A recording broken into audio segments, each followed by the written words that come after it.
क्या तुम्हें पता है कि एनिमे के कैरेक्टर्स की आंखें इतनी बड़ी और सुंदर क्यों बनाई जाती हैं? और हर एक कैरेक्टर की आंखें और बालों का डिफरेंट कलर उनकी डिफरेंट एबिलिटीज को शो करता है। साथ ही हर एनिमे के मेन कैरेक्टर को क्लासरूम के अंदर इसी सीट पर क्यों बैठाया जाता है और जापान के अंदर कैसे ये कार्टून्स एनिमे के अंदर बदल गए, इस सब को जानने के लिए आपको इस वीडियो को पूरा देखना पड़ेगा। और वीडियो की स्टार्टिंग करेंगे इस वीडियो को लाइक करने के साथ। अगर तुम भी एक एनिमे फैन हो तो इस वीडियो को एंड तक देखना, आपको बहुत कुछ नया पता चलने वाला है। आइए देखकर मजा आएगा। ज्यादातर एनिमे की मांगा सीरीज पहले से मौजूद होती है। अगर तुम्हें नहीं पता मांगा क्या होता है, तो मांगा एक सिंपल कॉमिक बुक होती है जिसके अंदर पूरी स्टोरी लाइन कार्टून्स के थ्रू बनी होती है और फिर उनसे ही ज्यादातर एनिमेस को बनाया जाता है। तो जापान के अंदर आज तक लगभग इतनी मांगा पेजेस बन चुके हैं और ये लगातार बढ़ते जा रहे हैं। देखो एक और बढ़ गया।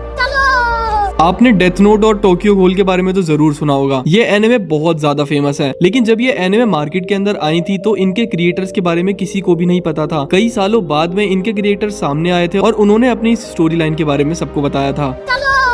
जब भी कोई एनिमे क्रिएटर अपने कैरेक्टर को ड्रॉ करता है और खासकर जब वो एंग्री फेस को ड्रॉ करता है, तो उन्होंने बताया कि वो एक लॉयन के रेफरेंस में उस कैरेक्टर को ड्रॉ करते हैं। यानी कि जब भी उस कैरेक्टर के फेस पर एंग्री इमोशन शो करना होता है तो वो एक लायन का रेफरेंस लेते हैं, जिससे कि उस कैरेक्टर की पावर अच्छे से रिप्रेजेंट हो सके। वैसे तो एनिमे पूरी दुनिया में बहुत ज्यादा फेमस, लेकिन चाइना में फिर भी आज तक 354 से ज्यादा एनिमेस बैन हो चुकी हैं, जिसमें डेथ नोट भी इंक्लूडेड है। उन लोगों का कहना है कि इस तरीके की एनिमेस की स्टोरी देखना उससे लोगों के दिमाग पर गलत असर पड़ सकता है। जापान के अंदर कॉमिक्स, मांगा और एनिमे का इतना ज्यादा क्रेज है कि वहाँ पर 130 से भी ज्यादा वॉइस एक्टिंग स्कूल खोले जा चुके हैं, ताकि जो स्टूडेंट्स हैं इसके अंदर एडमिशन लेकर अपनी वॉइस किसी एनिमे सीरीज के कैरेक्टर के लिए दे सकें।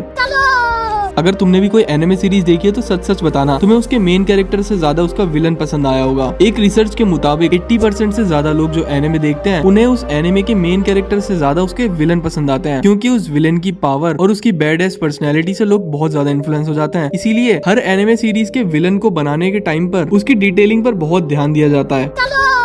जापान के अंदर हर हफ्ते 40 से भी ज्यादा न्यू एनिमेस टेलीविजन पर दिखाई जाती हैं और आपको ये सुनकर बिल्कुल भी शौक नहीं होना चाहिए कि वहाँ पर मूवीज से ज्यादा एनिमेस बनाई जाती हैं।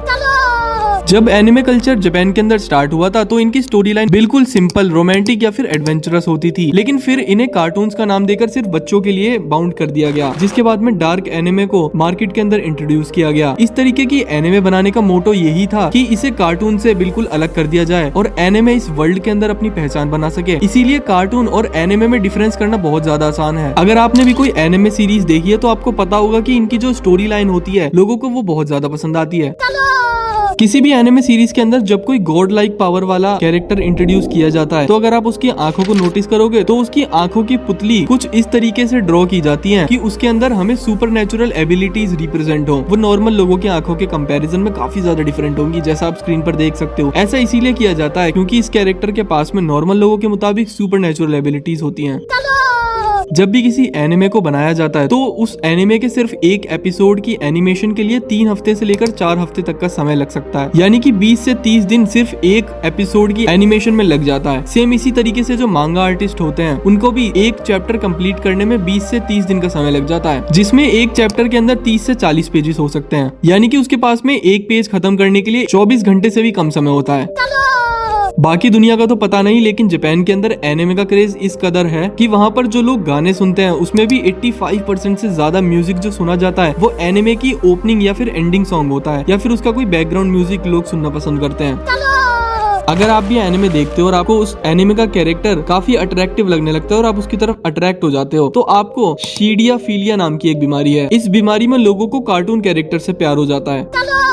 किसी भी मांगा या एनिमे का जो भी मोस्ट गुड लुकिंग कैरेक्टर होता है वही सबसे ज्यादा हार्ड टू ड्रॉ होता है और उस पूरे कैरेक्टर में भी उसकी आंखों और बालों पे सबसे ज्यादा टाइम लगता है। इसीलिए आप नोटिस करोगे कि उनकी आंखें और बालों की जो डिटेलिंग होती है वो काफी ज्यादा अच्छी होती है।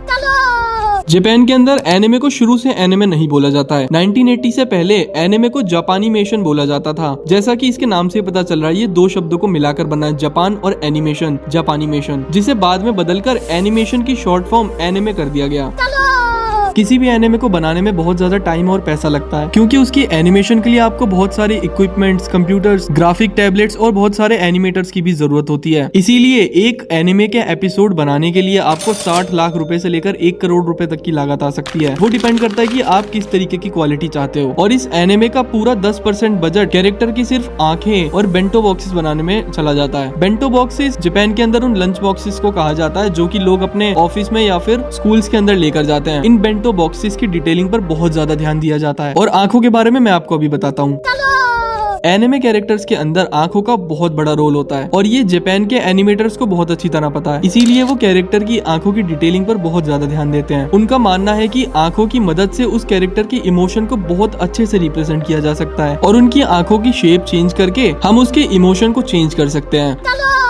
आप भी किसी न किसी ऐसे बंदे को जरूर जानते होगे जो एनिमे को एनिमे नहीं बल्कि एनिमेस बोलता होगा, तो उसे ये वीडियो जरूर भेजना, क्योंकि एनिमे एक जापानीज वर्ड है और इस वर्ड का कोई भी प्लूरल नहीं है। तो एनिमे को सिर्फ एनिमे ही बोला जाता है। एनिमी, अनीमे, एनिमेस कुछ भी नहीं, सिर्फ एनिमे।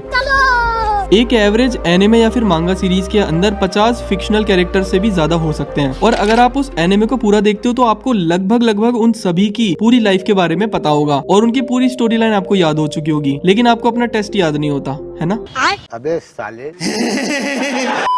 पूरे वर्ल्ड के अंदर सबसे ज्यादा फेमस सीरीज में से एक है पोकेमॉन की एनिमे सीरीज और इसका जो मेन कैरेक्टर है ऐश। अगर आप उस पोकेमॉन सीरीज को जापानीज वर्जन में देखोगे तो आपको पता चलेगा कि इस सीरीज का जो मेन कैरेक्टर है ऐश, उसका नाम ऐश नहीं है बल्कि सातोशी है। इसका नाम वेस्टर्न कंट्रीज के हिसाब से चेंज कर दिया गया था क्योंकि सातोशी पूरी तरीके से जापानीज वर्ड पता चलता है। और पोकेमॉन सीरीज के अंदर एक स्ट्रेंज फैक्ट ये भी है, आपने देखा होगा कि जो पोकेमॉन्स होते हैं वो असल में एनिमल्स ही होते हैं और इस सीरीज के जो कैरेक्टर है वो सभी उन एनिमल्स को ही खाते हैं, यानी कि वो टेक्निकली अपने पोकेमॉन्स को ही खा रहे होते हैं। बहुत सारी एनिमे सीरीज के अंदर दिखाया जाता है कि जो कैरेक्टर्स होते हैं वो आज भी स्मार्टफोन की जगह फ्लिप फोन का यूज करते हैं। ये जापान के अंदर कोई स्ट्रेंज बात नहीं है, वहाँ पर आज भी लोगों को फ्लिप फोन्स और फीचर्ड फोन ज्यादा पसंद होते हैं। वो अलग बात है कि उस फीचर्ड फोन के अंदर भी टच स्क्रीन होती है और वो एंड्रॉइड फोन ही होता है, पर आज भी वो फ्लिप फोन यूज करना ज्यादा पसंद करते हैं। इसीलिए एनिमेस के अंदर भी कैरेक्टर को फ्लिप फोन यूज करते हुए दिखाया जाता है।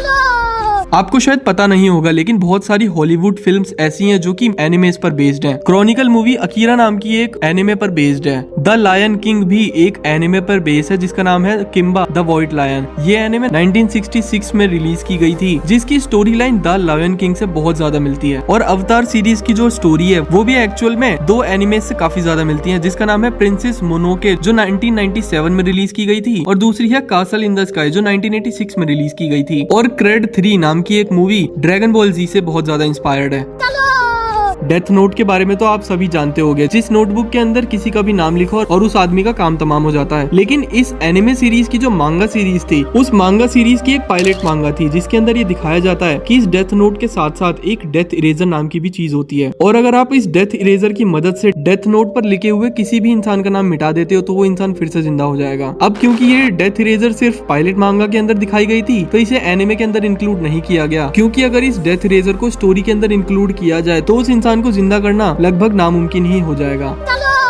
एनिमे के अंदर आपने देखा होगा कि अगर कोई मेन कैरेक्टर किसी लड़ाई में हार जाता है तो वो वहाँ से डर के भागता नहीं है, बल्कि या तो वो अपनी एनिमी से लड़ेगा या फिर वहीं पर मर जाएगा। ऐसा इसलिए होता है क्योंकि जापानीज कल्चर के मुताबिक अगर आप किसी टाइटैनिक जैसी सिचुएशन के अंदर हो जहाँ पर आपका मरना तय है और आप कैसे न कैसे करके फिर भी वहाँ से बचकर आ जाते हो लेकिन बाकी सभी लोग मर जाते हैं, तो आपको एक कायर माना जाएगा, क्योंकि एक तो आपने वहाँ पर मौजूद लोगों की मदद नहीं की, आप सेल्फिश हो, वहाँ से भाग कर आ गए, और दूसरी चीज आप इतने ज्यादा डरपोक हो कि आप अपनी मौत से डर के भाग कर आ गए।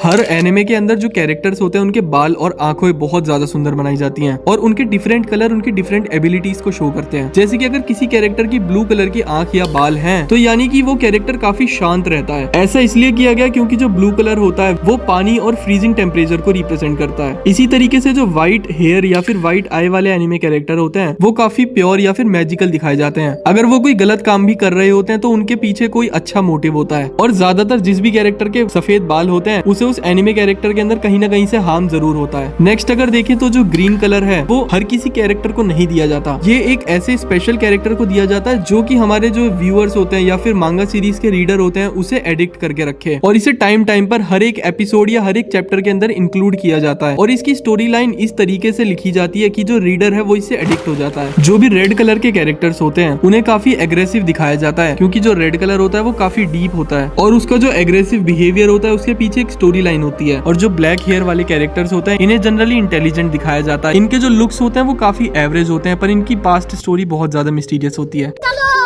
एनिमे के अंदर अगर किसी भी कैरेक्टर को बिशा मोंटेन नाम से बुलाया जाता है या फिर उससे रिप्रेजेंट किया जाता है तो इसका मतलब है कि उसे गॉड से रिप्रेजेंट किया जा रहा है। और बिशा मोंटेन असल में एक गॉड है जो कि इंडिया से ओरिजिनेटेड है, जिनका नाम था लोकपाल। इन्हें गॉड ऑफ वॉर माना जाता था और ये कहा जाता है कि जो भी आदमी जंग पर लड़ने के लिए जाता था ये उसके साथ रहते थे, और जो भी इविल्स होते थे ये उन्हें पनिश करते थे।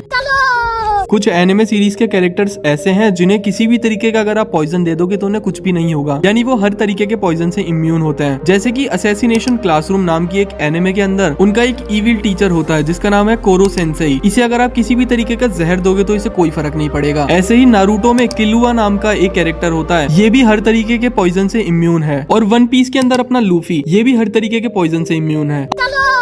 आपने भी बहुत सारे एनिमे के अंदर देखा होगा कि क्लासरूम में जो मेन कैरेक्टर होता है उसे स्पेशली इसी सीट पर बैठा हुआ दिखाया जाता है। जापान के अंदर जो एनिमे फैंस हैं इस सीट को गॉडली सीट कहते हैं, और जापान के अंदर स्कूल्स में फ्रंट सीट पर बैठने से ज्यादा इस सीट पर बैठने के लिए लड़ाई होती है। तो आज की वीडियो में ये थे एनिमे के बहुत सारे सीक्रेट्स। अगर तुम्हें इसी तरीके की और वीडियो चाहिए तो मुझे कमेंट में बता देना, और अगर वीडियो पसंद आया हो तो वीडियो को लाइक तो जरूर ही कर देना।